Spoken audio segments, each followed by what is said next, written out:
Today I'm making a warm, creamy, and comforting classic, potato soup. It's loaded with flavor, topped with bacon and cheddar cheese.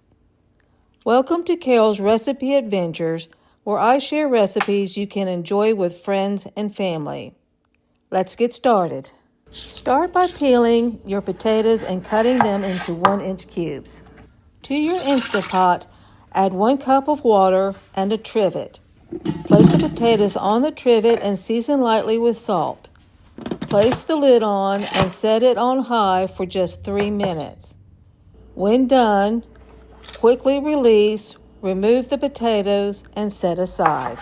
While the potatoes are cooking, in a large saucepan over medium heat, cook the diced bacon until nice and crispy. Scoop it out with a slotted spoon and set it aside. We're saving all that goodness for a garnish.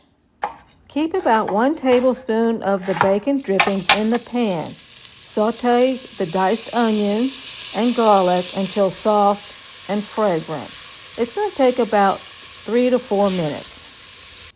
Stir in the flour, cornstarch, salt, dried basil, and pepper.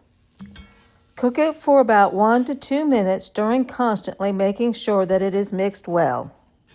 Gradually whisk in your chicken broth until smooth.